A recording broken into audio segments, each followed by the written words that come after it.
चलिए यहाँ पे मेन पॉइंट पढ़ लेते हैं जो आपको ज़रूर पढ़ना चाहिए। तो देखो पहले आप सबसे, abacus believe to be the first calculating device, ऐसा माना जाता है कि ये फर्स्ट कैलकुलेटिंग डिवाइस है। Napier's bones, a calculating device developed by Sir John Napier that has number carved on bones or strips of wood। तो number वहाँ पे वुड के स्ट्रिप पे खुदे हुए दिखते हैं, ठीक है, जिन्होंने जो बनाए गए नेपियर्स बोन के द्वारा, वो एक क्या है, कैलकुलेटिंग डिवाइस है जिसको डेवलप किया है सर जॉन नेपियर ने।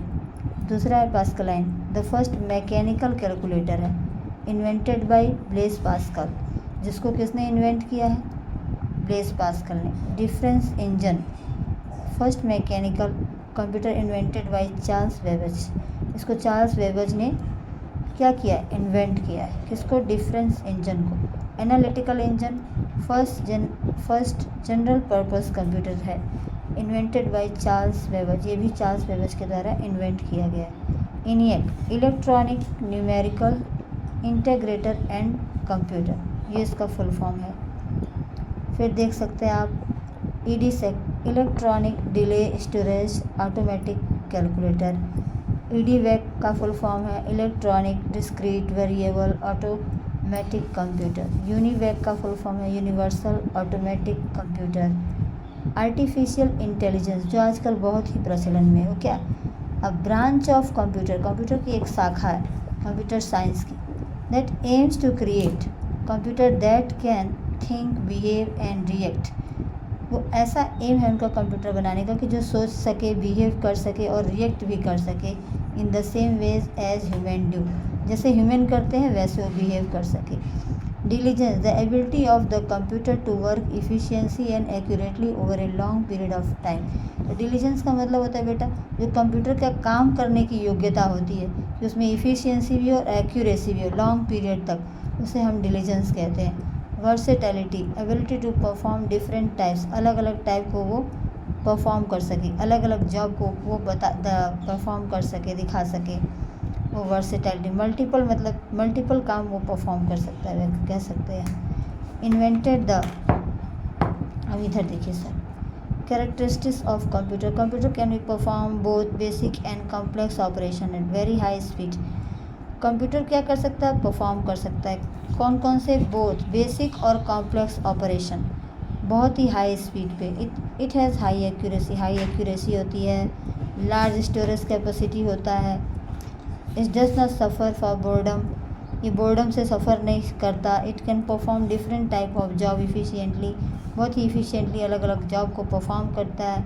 It lacks the ability to make decision, लेकिन क्या होता है इसमें, डिसीजन लेने की एबिलिटी नहीं होती, उसकी कमी होती है। अर्ली कैलकुलेटिंग डिवाइस, पहले के कैलकुलेटिंग डिवाइस कैसे होते थे, अबैकस जो था वो probably the first calculating device था। 1616 में सर जॉन नेपियर ने एक कैलकुलेटिंग डिवाइस बनाया जिसका नाम था नेपियर्स बोन्स। ये यूज़ किया गया किसके लिए, एडिशन, सब्ट्रैक्शन, मल्टीप्लिकेशन और डिवीज़न के लिए। पास्कलाइन फर्स्ट मैकेनिकल कैलकुलेटर था आपका, जो बेस पास्कल के द्वारा इन्वेंट किया गया। डिफरेंस इंजन, ये किस लिए प्रिपेयर किया गया, मैथमेटिकल टेबल्स के लिए, invented by Charles Babbage. Charles Babbage also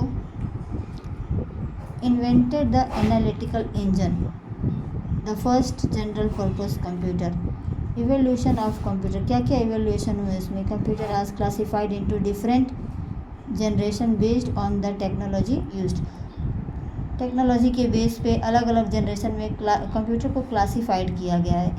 the first generation computer used vacuum tubes and where heavy and expensive. जो फर्स्ट जनरेशन के कंप्यूटर थे वो क्या किस पे बेस्ड थे आपके, किससे रिलेटेड थे, वैक्यूम ट्यूब से, और वो क्या बहुत ही हैवी और एक्सपेंसिव थे। सेकेंड जनरेशन कंप्यूटर जो थे उसमें ट्रांजिस्टर्स का यूज़ हुआ था और वे छोटे थे और फास्टर भी थे फर्स्ट जनरेशन के हिसाब से। थर्ड जनरेशन कंप्यूटर जब यूज़ हुए उनमें इंटीग्रेटेड सर्किट आ गए और छोटे भी थे सेकेंड जनरेशन के मुकाबले।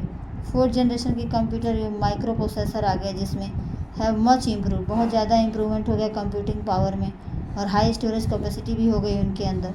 सुपर कंप्यूटर के बहुत स्टोरेज बड़े हो गए और एक्सट्रीमली हाई स्पीड भी हो गया उनमें। They have the ability to make decision, और उनके पास डिसीजन लेने की भी एबिलिटी हो गई। Carry out highly sophisticated operation such as weather forecasting, और डिफ़िकल्ट से डिफ़िकल्ट ऑपरेशन भी वो कर सकते थे, जैसे कि वेदर फॉरकास्टिंग भी कर सकते थे। Okay, thank you.